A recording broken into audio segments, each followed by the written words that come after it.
Hello friends, मैं निशा गर्ग और friends आज हम पढ़ेंगे राजस्थान के इतिहास का एक नया टॉपिक जिसका नाम है चौहान वंश। चौहान वंश की मित्रों, चौहान वंश जो है परीक्षा की दृष्टि से काफ़ी महत्वपूर्ण है। चौहान वंश में मित्रों आज हम जानेंगे चौहानों की उत्पत्ति के बारे में और जो चौहान जो शब्द है वो कैसे बना है मित्रों, उसके बारे में विस्तार से जानेंगे। तो जानते हैं मित्रों चौहानों की उत्पत्ति के बारे में। मित्रों टॉपिक शुरू करने से पहले मेरी आपसे रिक्वेस्ट है कि चैनल को लाइक, सब्सक्राइब और शेयर जरूर करें। मित्रों चौहानों की उत्पत्ति के बारे में या इनका जो इतिहास है उसके बारे में जब हम विस्तार से जानते हैं तो पता चलता है कि जो इतिहासकार हैं वो इनकी उत्पत्ति के संबंध में अलग अलग मत रखते हैं। अलग अलग मत कैसे रखते हैं मित्रों, तो ये जो जैसे मैं आपको नाम बताऊं, जैसे चारण और भाट, राजस्थान में एक जाति थी चारण और भाट। इनका मुख्य कार्य क्या था मित्रा, ये राजाओं की जो वंशावलियाँ होती थी उनका गुणगान करते थे और राजा की प्रशंसा में जो बातें होती थी उन्हें लिख कर और गा कर पूरी जनता को सुनाते थे। तो चारण और भाट जो जाति है वो चौहानों की उत्पत्ति के संबंध में, इसके साथ साथ मोहनोत नैन्सी मित्रों राजस्थान के प्रसिद्ध जो है एक इतिहासकार कहे या साहित्यकार कहे, मोहनोत नैन्सी और सूर्यमल मिश्र जी जो राजस्थान के बहुत ही जाने माने कवि हैं। सूर्यमल मिश्र मित्रों बूंदी के ये रहने वाले थे और बूंदी के शासक राम सिंह के दरबार में उनके राज कवि थे सूर्यमल मिश्र। इसके साथ ही मित्रों चंद्रवरदाई जिनका पृथ्वीराज रासो जो है कई बार चर्चा का केंद्र बना है, पृथ्वीराज रासो। और इन सब ग्रंथों में मित्रों चौहानों को क्या बताया गया है, अग्निवंशीय बताया गया है। अग्निवंशीय यानी कि चौहानों की जो उत्पत्ति है वो अग्नि से हुई है, इन लोगों का मानना है। चारण भाट, मोहनोत नैन्सी, सूर्यमल मिश्र, चंद्रवरदाई आदि सभी ने इन्हें अग्निवंशीय बताया। अब मित्रों जानते हैं दूसरे जो इतिहासकार हैं वो इनकी उत्पत्ति के संबंध में क्या कहते हैं। जैसे मित्रों आपने नाम सुना होगा, जब राजस्थान की साहित्य की बात आती है तो जयानक, ये जयानक जो थे मित्रों इन्होंने एक ग्रंथ लिखा जिसका नाम था पृथ्वीराज विजय। पृथ्वीराज विजय जो है मित्रों पृथ्वीराज तृतीय की कहानी से संबंधित है। पृथ्वीराज विजय या चौहानों की हिस्ट्री जो है इसमें बताई गई है जयानक के द्वारा। इसी के साथ साथ मित्रों नैनचंद सूरी जिन्होंने हमीर महाकाव्य लिखा, हमीर महाकाव्य मित्रों इसमें भी चौहानों के बारे में काफ़ी विस्तार से लिखा गया है। इसके साथ ही मित्रों जोधराज ने एक ग्रंथ लिखा जिसका नाम था हमीर रासो। तो मित्रों ये जो कवि हैं राजस्थान के साहित्यकार, इसके साथ साथ ही मित्रों नरपति नालम, ये नरपति नाल जो थे मित्रों ये विसल देव रासो चौहान शासक हुए, उनके दरबार के दरबारी कवि थे नरपति नालो। इन्होंने एक ग्रंथ लिखा जिसका नाम था बीसल देव रासो। तो इन्होंने ये भी चौहानों को सूर्यवंशी बताया है। इसके साथ साथ ही हमारे राजस्थान के एक इतिहासकार जिनकी पुस्तकें जो राजस्थान के इतिहास के संदर्भ में लिखी गई है, जिनका नाम है गौरी शंकर हीराचंद ओझा, काफ़ी फेमस इतिहासकार हुए हैं राजस्थान की हिस्ट्री के मित्रों। तो गौरी शंकर हीराचंद ओझा इनका पूरा नाम है मित्रों, और इन्होंने चौहानों को सूर्यवंशी बताया। मतलब इन्होंने भी अन्य विद्वानों के साथ जैसे जोधराज, नैनचंद सूरी, जयानक, नरपति नारायण, इनके साथ इनको चौहानों को सूर्यवंशी बताया मित्रों। इसके साथ साथ अगर विदेशी जो इतिहासकार हैं टाड व क्रुक, इनका मत है कि ये जो चौहान थे वो अग्निवंशीय थे। अग्निवंशीय जो मतलब मत दिया गया है जिन इतिहासकारों के द्वारा चौहानों की उत्पत्ति के संबंध में, इस अग्निवंशीय मत को ये स्वीकार करते हैं टाड व क्रुक। इसके साथ साथ ये बताते हैं कि चौहान जो थे ये विदेशी जाति के थे, विदेशी जाति के थे और ये मूल रूप से कहाँ से आए थे, मध्य एशिया से आए थे। तो मित्रों हमारे लिए तो ये सभी मत जो है बेहद इम्पोर्टेंट है और इन्हें मतलब हमें याद रखना होगा कि कौन कौन से इतिहासकारों ने कौन कौन से मत दिए हैं। मित्रों, चौहान वंश की उत्पत्ति के संबंध में एक हमें शिलालेख भी मिलता है। ये शिलालेख कहाँ मिलता है मित्रों? ये सुंधा माता का मंदिर बना हुआ है कहाँ पे? जालोर में। तो इस मंदिर में लगा हुआ है ये शिलालेख और जालोर में ये मंदिर है। इसको सुंधा माता का मंदिर कहा जाता है। मित्रों, सुंधा माता का मंदिर इसलिए भी फेमस है क्योंकि यहाँ पे राजस्थान का पहला रोपवे भी बनाया गया और इस मंदिर में मित्रों एक लेख मिलता है जिस पर चौहानों की उत्पत्ति के संबंध में लिखा हुआ है कि उनकी चौहानों की जो उत्पत्ति है वो महर्षि वशिष्ठ की आंख से हुई है। किससे हुआ है? महर्षि वशिष्ठ की आंख से। ये मित्रों एक अलग साक्ष्य है चौहानों की उत्पत्ति का। मित्रों, इसके साथ साथ ही आचार्य मेरुतुंग एक इतिहासकार हुए हैं। राजस्थान के संबंध में इन्होंने काफ़ी अच्छी जानकारी अपने ग्रंथ प्रबंध चिंतामणि महाकाव्य में दी है। इन्होंने काफ़ी अच्छा और विस्तृत महाकाव्य लिखा राजस्थान के इतिहास पे जिसका नाम है प्रबंध चिंतामणि। प्रबंध चिंतामणि ये एक तरह का महाकाव्य, इसमें चौहानों की उत्पत्ति के संबंध में एक मत दिया है कि इनका चौहानों की जो उत्पत्ति है वो वशिष्ठ के अग्निकुंड से हुई है। वशिष्ठ के अग्निकुंड का जो सिद्धांत है उसको इन्होंने मान्यता दी है। मित्रों, अग्निकुंड मतलब क्या कि वशिष्ठ जो थे एक बार आबू के पर्वत पर यज्ञ कर रहे थे तो उस यज्ञ से जो है यज्ञ की अग्नि से चौहानों की उत्पत्ति हुई है। मित्रों, इसके साथ साथ ही बिजोलिया शिलालेख का नाम आपने कई बार सुना होगा। बिजोलिया शिलालेख जिसमें और इसके साथ साथ ही कायम खा रासो एक पुस्तक है। मित्रों, कायम खा रासो जब हम गोगा जी का इतिहास पढ़ रहे थे तो उसमें भी इस पुस्तक का जिक्र आया था। तो कोई कायम खा रासो जो है और बिजोलिया जो शिलालेख है उसके अनुसार डॉक्टर दशरथ शर्मा जो राजस्थान के बहुत ही प्रख्यात इतिहासकार हुए हैं दशरथ शर्मा कि मित्रों इन्होंने बिजोलिया शिलालेख के आधार पर कहा है कि चौहान जो थी वो कौन थी, उनकी उत्पत्ति कहाँ से हुई। तो वत्स गोत्रीय ब्राह्मण जो थे उनसे चौहानों की उत्पत्ति हुई है। वत्स गोत्रीय ब्राह्मण, इन्होंने ये बात किस आधार पर कही है मित्रों? बिजोलिया शिलालेख के आधार पर कही है। मित्रों, हांसी में एक शिलालेख हमें मिलता है, हांसी और आबू। मित्रों, आबू और हांसी में जो शिलालेख मिलते हैं, मित्रों हांसी का शिलालेख और आबू का शिलालेख। ये आबू का जो शिलालेख है मित्रों वहाँ पे एक मंदिर बना हुआ है अचलेश्वर महादेव का मंदिर।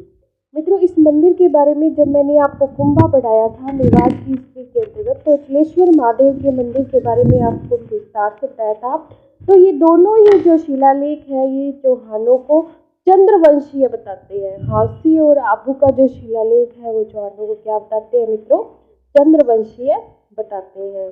मित्रों, एक शिलालेख और है जिसे कहते हैं रायपाल के सेवाड़ी का शिलालेख। रायपाल के सेवाड़ी का शिलालेख।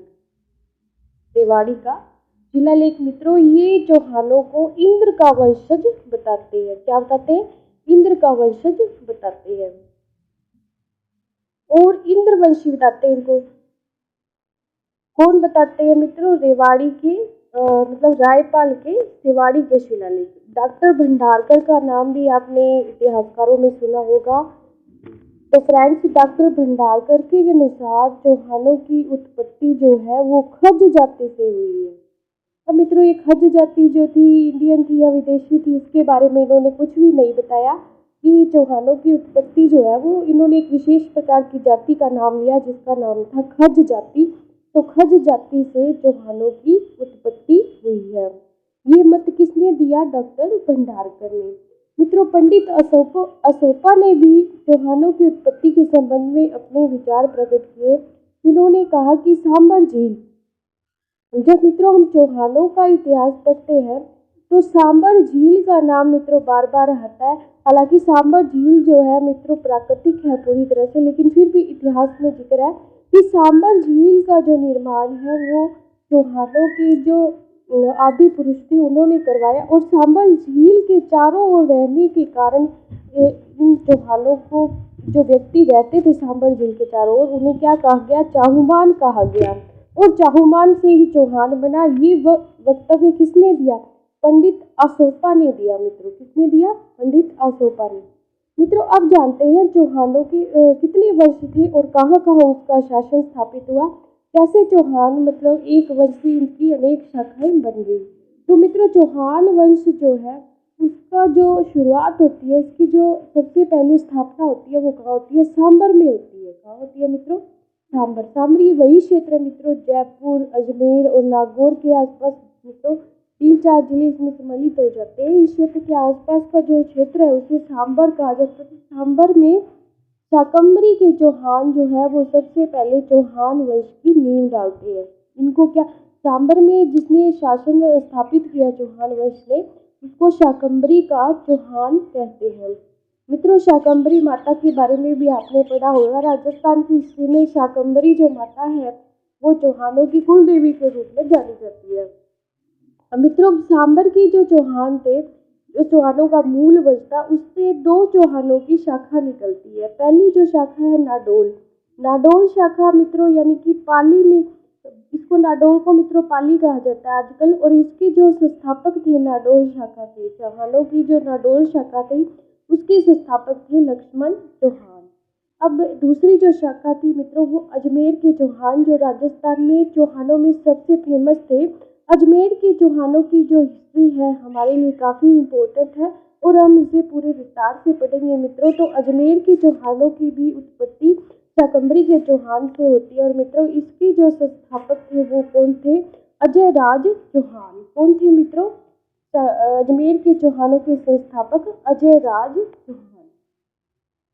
अब मित्रों जो नाडोल शाखा थी उससे 3 शाखाएं और निकलती है चौहानों की, जिनका अलग अलग स्थान पे शासन होता है। तो जो नाडोल शाखा थी इससे 3 शाखाएं निकलती है, और पहली जो शाखा थी वो थी जालोर के चौहान। मित्रों जालोर के जो चौहान है इसके संस्थापक कौन थे, कीर्तिपाल।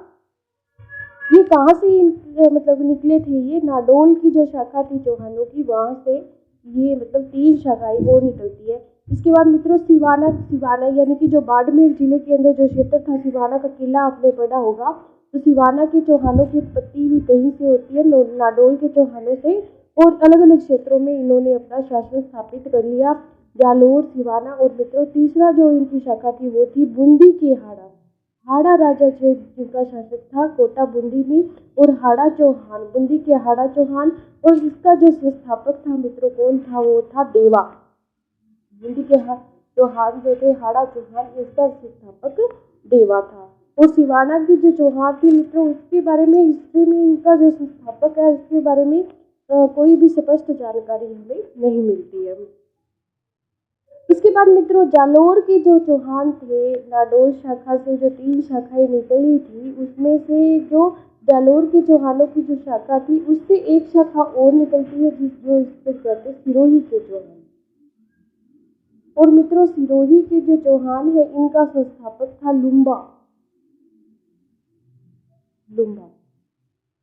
इसके बाद मित्रों बूंदी के जो हाड़ा थे, या नहीं मित्रों बूंदी के हाड़ों से तो कोई शाखा नहीं निकलती, लेकिन अजमेर की जो हमने अभी पढ़ा कि अजमेर के जो संस्थापक थे, अजमेर के चौहान वंश के जो संस्थापक थे अजय राज, उनके ही वंशज थे गोविंद राज, जो पृथ्वीराज तृतीय के पुत्र थे मित्रों। और इन्होंने चौहान वंश का जो शासन है वो अजमेर छोड़कर अपने पिता की मृत्यु के बाद रणथंभौर में अपना शासन स्थापित किया। इसलिए चौहानों में एक और शाखा जिसका नाम था रणथंभौर के चौहान, और जिसके संस्थापक कौन थे मित्रों, गोविंद राज। तो इनकी जो उत्पत्ति है वो अजमेर के चौहानों से ही मानी जाती है, और ये एक अलग शाखा बन जाती है चौहानों की। इस तरह मित्रों ये जो पूरा चौहान वृक्ष और इसकी जो ये अलग अलग शाखाएं अलग अलग क्षेत्रों में राजस्थान में स्थापित होती है, लेकिन हमारा मित्रों जो मेन फोकस रहेगा वो अजमेर के चौहानों पर रहेगा। तो मित्रों जानते हैं अब चहमान शब्द के बारे में। चहमान शब्द से ही चौहान बना है, और चहमान शब्द का आखिर क्या अर्थ बनता है इसके बारे में पूरी जानकारी हमें होनी चाहिए। तो मित्रों जयानक ने, मैंने आपको पहले बताया, एक ग्रंथ लिखा जिसका नाम था पृथ्वीराज विजय। पृथ्वीराज विजय। मित्रों इस पृथ्वीराज विजय नामक जो ग्रंथ है, इसमें चाहमान शब्द के प्रत्येक अक्षर का इन्होंने अर्थ दिया है। उसने, जयानक ने अपने ग्रंथ पृथ्वीराज विजय में चाहमान शब्द के प्रत्येक अक्षर का अर्थ बताया है। जैसे पहला जो इसका अक्षर है वो है चा। चा से क्या अर्थ होता है? चा का अर्थ होता है, चा से बना है चाप। चा का क्या अर्थ है मित्रों? चाप। चाप वही जो धनुष बाण वाला मित्रों जो चाप होता है, उसको ही चा जोड़ा गया है चा मान में, और चा का अर्थ है चाप। इसी तरह मित्रों इसमें एक शब्द है चा के बाद ह। तो मित्रों है का अर्थ इन्होंने बताया है हरि से। दो शब्दों का अर्थ मिल गया हमें, चा और ह। चा से चाप और ह से हरि। इसके बाद मित्रों ह के बाद एक शब्द है जिस रहमान ने माँ। माँ का इन्होंने अर्थ बताया है मान। और न, मान के बाद क्या है? माँ के बाद क्या है? न से इन्होंने बताया है नीति। न से क्या बताया? नीति। यानी कि ऐसा शासक जो धनुर्विद्या में निपुण हो, चाप में निपुण हो, भागवत धर्म को मानने वाला हो, यानी कि हरि को मानने वाला हो, अतिथि को मान देने वाला हो, और नीति की जो अच्छी ज्ञाता हो, नीति का ज्ञान रखने वाला हो, नीतिवान शासक हो, उसे ही चौहान कहा गया है। और इसी चौहान से ही चौहान शब्द बने हैं। मित्रों ये जो शब्द हैं सभी, जिनका अर्थ इन्होंने इतनी विस्तार से बताया, ये शब्द प्रतिभा के द्योतक हैं। यानी कि ये शब्द हमें बताते हैं कि जो चौहान थे वे अद्भुत प्रतिभा के धनी थे, और इस चहमान नाम का, इस वंश का कोई आदि पुरुष रहा होगा, तभी इस वंश का नाम चौहान पड़ा मित्रों। और ये आदि पुरुष ऐसा व्यक्ति था जिसने अपने भुज बल से एक नवीन राज्य की स्थापना की, और जिसका नाम क्या था मित्रों? चौहान वंश। तो मित्रों आगे वीडियो में हम चौहान वंश के बारे में विस्तार से जानेंगे। धन्यवाद। Please like, subscribe and share this video.